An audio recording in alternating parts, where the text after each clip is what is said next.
recognized symbol of excellence for your entertainment.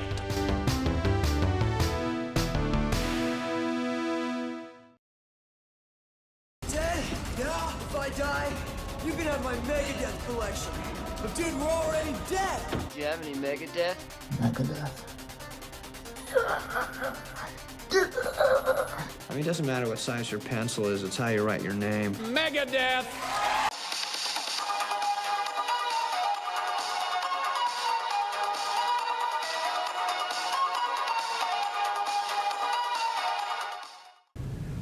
Welcome to Machino Music, the show that puts the music in Machino Music. With your host, me, Bright Strong. Today on Machino Music, I'll be talking all about the new and final Megadeth album.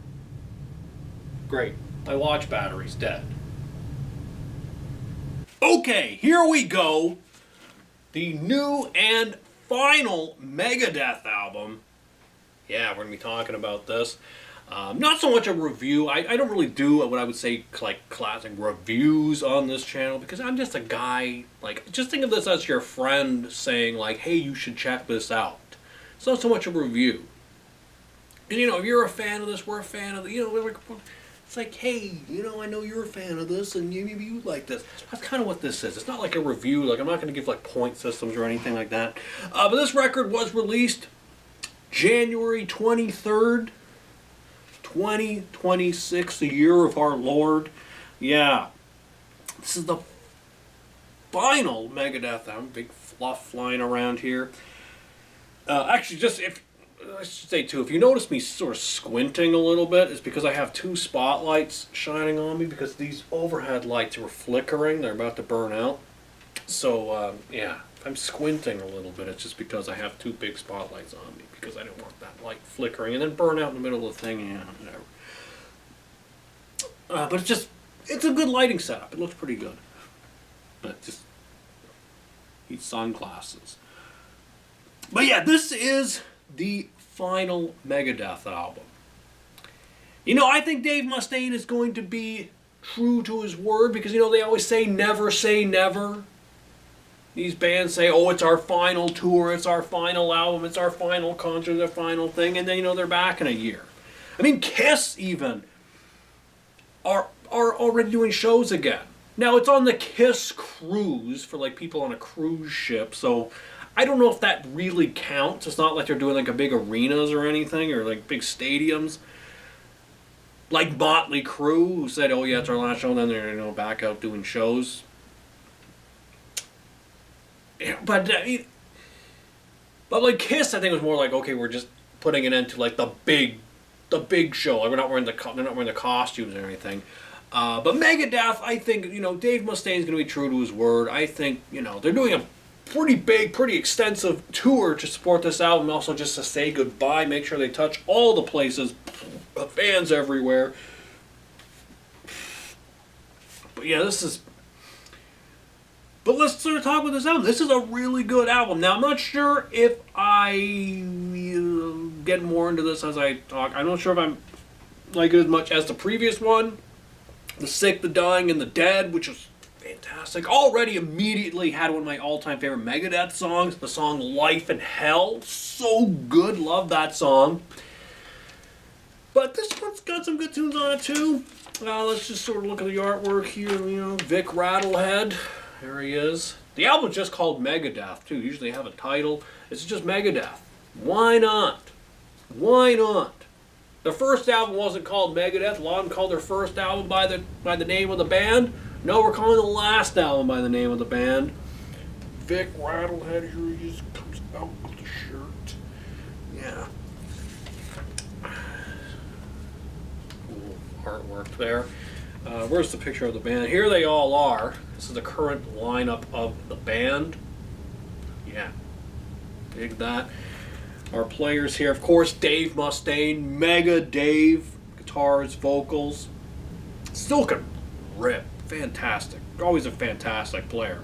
Voice still sounds pretty good, too. I mean, the guy just overcame throat cancer, so he still sounds pretty good. I mean, it's still recognized, a bit gruffer, I guess. Not the classic Dave Mustaine, but, you know, you can still tell it's him. Still sounds very much like, okay, yeah, that's Dave Mustaine, that's Megadeth. Timu Mantasari. I think I'm saying that okay. It's a very hard name to say. Timu Mantasari. Also on guitars. Great player. James Lorenzo on bass. And Dirk Verburen on drums. Monster player. I believe this is the same lineup that was on The Sick, the Dying, and the Dead. Dirk Verburen is playing on that album. Whoa! And he's fantastic on this too.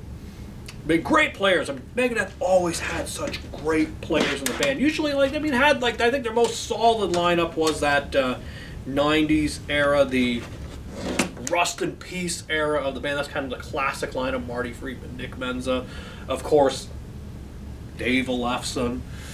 And we don't really need to go into, everybody has their side of the story.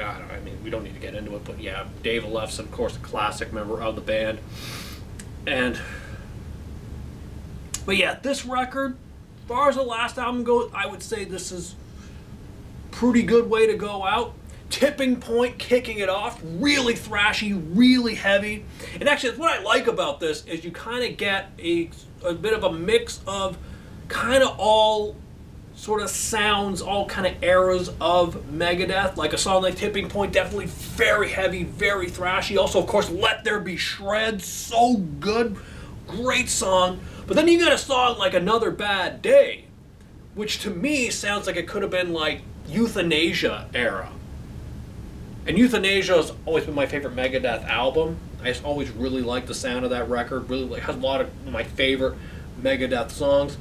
And it's kind of a bit of a slower, it's not so much in your face, just balls to the wall, as the kids like to say, thrash. But I like that there's a mix. And I think you didn't really get that. Like either a Megadeth album is usually like just all out thrash, or then you get those ones like, Euthanasia, like Cryptic Writing even, like where it's just kind of a bit, a bit more of a song, a bit more arrangement. That's what I always liked about Megadeth too, is like the tightness. They sometimes like when they're like really just tight. Really tight songs. That's what I always liked about Euthanasia, was just how tight a lot of the songs felt. But of course I love the big thrashy stuff too. And Tipping Point kicking it off is fantastic. Let There Be Shred is great. Puppet Parade is another really good song. Made to Kill is great. Obey the Call. I Am War. Really good. Got a bit more political. Dave Mustaine. Some people don't we don't need to get into politics here, but some people don't like his politics. Dave Mustaine actually is somebody like, he was like the first, like when I saw Megadeth in concert, I don't get starstruck when I see people, when I see celebrities. I've met lots of big celebrities that are heroes of mine. I don't really get too starstruck. It's been a few occasions where I've been starstruck, and actually, even just seeing Dave Mustaine, I didn't meet him, but actually seeing Dave Mustaine just right there on the stage, I was kind of starstruck, because a guitar hero of mine. I was really, of course, big Megadeth fan. Always really liked the songwriting, and just he's a funny guy. He was just sort of talking to the crowd and just, making some jokes and just having a good time. He just seemed to be in a really good mood and just really happy to be there. It was small town Ontario, everybody. A really Ontario blip on the map. Really, it's like kind of middle of nowhere. And there's a casino crowd too. I've talked about casino crowds on the show before. They kind of suck. But, of course, a show like this, everybody comes in from Toronto. Everybody comes in, from the bigger, so they're all there. So it's a good crowd to see Megadeth. And Dave was just something. I was starstruck. I was not expecting it. It's like, there he is, right there in front of me. Yeah. So I've always kind of looked up to Dave Mustaine. I always, guy I always thought was just really cool, just inspiring to me. Whatever your feelings are of Dave Mustaine, we don't need to get it. It's just however one feels about someone, we all hear things differently. But yeah, I Am War, kind of classic Megadeth political song. The last song of the album, well, the official last song, we'll get to the song that I know everyone was really excited about. The Last Note. Great tune. Great way to close it out. It's like Dave doing this monologue. His voice is gruffer. It sounds like, like it's like an old western. Like he's like narrating the story. It's, so good. That's got acoustic guitar playing on it. Then it gets really heavy. And then it goes back to the acoustic guitar. Really love the arrangement of that. Really cool. And just a perfect song to close it out. Yeah, The Last Note. I was like, wow. It's like Dave saying goodbye. It was, yeah. And the shows with that. And the concerts with that before, you come back and need one of the classics for the encore. And talk about an encore for this. The song everybody was excited about, everybody talking about, they do a cover of Ride the Lightning. It's a bonus track on here, of course, the Metallica classic, coming full circle. It's where the story began for Dave Mustaine. We all know the saga, and everybody has their thing, Megadeth, Metallica, everyone goes on and on with their opinions. And then, whatever, the bitterness, whatever. What I love is that he just did it. He wanted to do it, and it is a good version of the song, and it's really cool to see Dave's name listed first in the songwriting credits, because of course he wrote the song. How much of it he actually wrote, but it's really good. It's really good version of the song. It's really cool to hear his interpretation more of the solo. Hear how he plays a solo. Really cool, great guitar solo on his version of Ride the Lightning. The one thing, it is kind of odd hearing Dave's voice singing, because he wouldn't have sung it in the first, because it always would have been James Hetfield. So I guess we're so used to like hearing James Hetfield. I mean, Ride the Lightning is my favorite Metallica album. Love that album. Not a sinker in the bowl on that one. Such a fantastic record. And Ride the Lightning has always been, of course, a standout song. One of the greatest title tracks of all time. And it is like odd hearing Dave Mustaine sing it, but it's still really cool at the same time. It's like a great what if, when we finally got that kind of what if, that full circle moment of, Dave's in Metallica and he's doing Ride the Lightning. And so it's really cool. It's cool that they included that as a bonus track on here. But yeah, as a final album, I would say it's really good. I mean, if you're a Megadeth fan, of course you gotta get it. You gotta hear it. And yeah, it's, I think, a good, solid final album. And I think, again, I think Dave Mustaine will be true to his word. Yeah, just love Megadeth. One of my all-time favorite bands. And, the great debate over Metallica, Megadeth. It's kind of like, Beatles, Stones, Iron Maiden, Judas Priest, that kind of, like the wars. I think people are past it. I think we can appreciate both bands. We don't have to pit each other, pit ourselves against each other.